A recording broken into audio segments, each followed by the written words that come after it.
आज थोड़ा सा प्रेशर डाला है और 2-3 काउंटर्स हैं अलग अलग कमेंट्री पर। पहले तो कमिंस जहाँ पर नंबर्स बहुत ही सॉलिड थे, लेकिन सबसे बड़ी दिक्कत थी कि प्री पोजिशनिंग स्पेशली पिछले क्वार्टर में 40% से ज़्यादा के रिटर्न ये स्टॉक आपको कमा कर दे चुका है। आज 10 बजे कॉन कॉल में कंपनी ने कुछ बयान दिए हैं। वो आउटलुक क्या उभर कर आ रहा है कि स्टॉक में आज 6% का नुकसान देखने को मिला। यतिन हमारे साथ है। यतिन बताइए।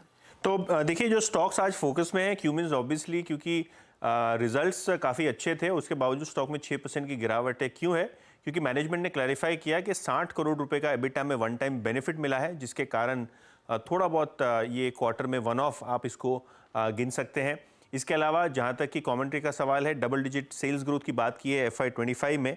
हालांकि एक्सपोर्ट मार्केट्स में एक पेन पॉइंट है। अभी एक्सपोर्ट्स की बात करें तो यूरोपियन मार्केट्स ऑल टाइम लो पे है।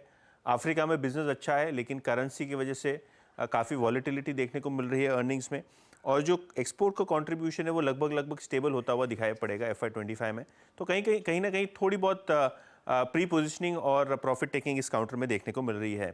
इसके अलावा एल्केम लेबोरेटरीज, ये भी एक स्टॉक फोकस में है, 6% नीचे है। कहीं ना कहीं डिसअपॉइंटिंग रिजल्ट्स थे, क्योंकि Q4 में इंडिया फॉर्मुलेशन बिजनेस में आपने 2% का डिक्लाइन देखा है। एक्सपेक्टेशन था ग्रोथ का, जहां डिक्लाइन हुआ है। US जेनेरिक्स का गाइडेंस केवल 5% ग्रोथ का दिया गया है। और कहीं ना कहीं ये जो M&A के जरिए, एक्विजिशन के जरिए ग्रोथ बढ़ाने की बात कही है, तो शायद कैपिटल एलोकेशन को लेकर भी बाजार चिंतित दिखाई पड़ रहा है। और आखिर में ईडलवाइज ये स्टॉक 10-12% नीचे है, क्योंकि इनकी दो इकाइयाँ ECL फाइनेंस और ईडलवाइज ARC, दोनों पे ही RBI ने बिजनेस करने पर रोक लगा दी है। ARC बिजनेस जो है वो अभी किसी भी प्रकार का ARC ट्रांजैक्शन नहीं कर पाएगा डिस्ट्रेस एसेट्स के लिए, और ECL फाइनेंस भी अपने स्ट्रक्चर एक्सपोजर्स नहीं ले सकता। बहुत ही एक नेगेटिव सरप्राइज ये निकला है पूरे कन्वर्जेशन में कि RBI के कहने के बावजूद ईडलवाइज ग्रुप ने जो रेगुलेशन है इसको सरकमवेंट करने की कोशिश की है। वो एक सरप्राइजिंग नेगेटिव फैक्टर था। और कहीं ना कहीं एवरग्रीनिंग ऑफ लोन्स भी एनालिस्ट के हिसाब से यहाँ हो रहा था, जिसके कारण RBI को आपत्ति थी, जिसके बाद शेयर में आप फिर से एक बार एक फ्रेश रिन्यूड सेलिंग आते हुए देख रहे हैं। बहुत बहुत शुक्रिया। काफ़ी सारे स्टॉक्स थे। गौरांग, एक बार कमेंट्स पे बात करते हैं, क्योंकि ये स्टैंड आउट कर रहा है।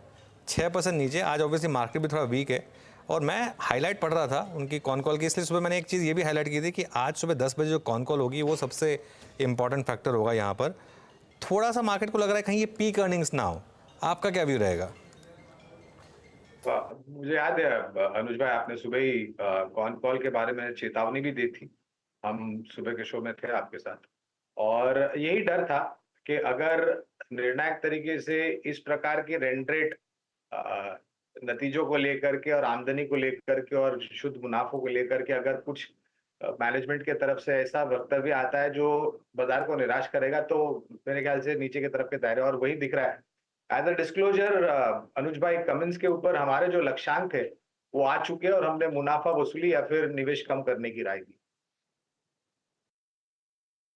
ओके, कमेंट्स आज का सबसे, अगर आप देखें, चर्चा में शामिल हुआ स्टॉक अर्निंग्स और अपनी कॉन कॉल के बाद। मीनवाइल निफ्टी आपकी स्क्रीन पे करीब 22520